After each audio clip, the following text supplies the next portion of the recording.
শান্ত আফা, তোমার জন্য আমি একটা জুতার মালা তৈরি করে রাখছি। তুমি দেশে আসো, তোমার জুতার মালা পরাবো। তুমি এত সুন্দর খেলা দেখাইছো, তোমার মনে হয় যে তোমার বসাইয়া এক দুপুর খালি দুই গালের মধ্যে থাপড়াই। কারণ তাইলে আমার কানে ধরছি। আর কোনোদিন বাংলাদেশের খেলা দেখবো না, কোনো শালার দেখতেও দিব না, কোনো দিন না।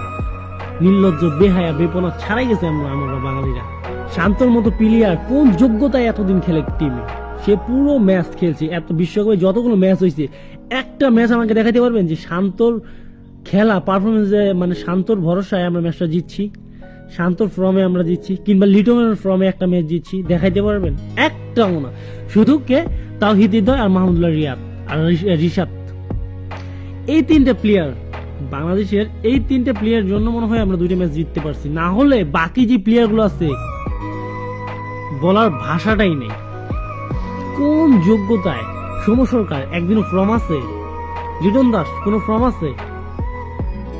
তাহলে তাদেরকে দলে রাখাটা হয়েছিল কেন? প্রতিটা ম্যাচ তাদেরকে কেন সুযোগ দেওয়া হচ্ছিল? ইন্ডিয়ার মতো টিম, এত বেস্ট খেলোয়াড় থাকা সত্ত্বেও যদি রোহিত শর্মা পর্যন্ত ফর্ম খারাপ করে, তাও তাকে বসিয়ে দেওয়া হয়। আর আমাদের বাংলাদেশে এমন রাজনীতি, এমন দেশ যে ক্ষমতার জোরে খেলতেই আছে। কেন? ফর্ম নাই, সে দলে থাকবে কেন? ফর্ম নাই, তাকে বাতিল করে দাও। তারপরে তো আমরা এই খেলা আশা করি না বাংলাদেশের কাছে, তাই না? ম্যাচটা হেরে গেছি, কোনো আফসোস নেই, হারতেই পারে। কিন্তু আমাদের যে 12 ওভার 1 বলে চেঞ্জ করার দরকার ছিল 116 রান, আমরা কি সেই টার্গেট নিয়ে খেলেছি কখনো? চেষ্টাটাই তো করতে পারলাম না, ব্যাট ঢুকাইলাম না, মানে কোনো চেষ্টা নেই, সবই ব্যর্থ। 23 রানে 3 উইকেট আমরা কিভাবে হারাই? পাওয়ার প্লেতে যদি 50টা রানও করা যেত, তাও তো মনে হয় 12 ওভার 1 বলে আরামসে চেঞ্জ করা যায় 116 রান।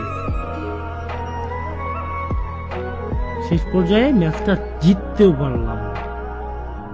বাংলাদেশের কাছে নির্লজ্জ, সব থেকে নিম্ন স্তরে চলে আসলাম আমরা। শুধুমাত্র একটা প্লেয়ার পাইছি আমি, যে প্লেয়ারটা তার সবটা দিয়ে চেষ্টা করছে এবং সে টার্গেট নিয়ে খেলতেছিল যে হ্যাঁ 116 রান চেঞ্জ করতে হবে 12 ওভার 1 বলে। সেটা হলো তাওহিদ হৃদয়। সে ব্যাটিং এ নেমেই যে ব্যাটিং এর হিটটা দেখাইছে, যে স্পিডে তার ব্যাটের স্টাইলটা ছিল, মানে যে হুকটা নিচ্ছিল, সে বুঝা গেছে, সে প্রমাণ করতে চাইছে যে আমাদেরকে জিততে হলে 116 রান চেঞ্জ করতে হবে 12 ওভার 1 বলে।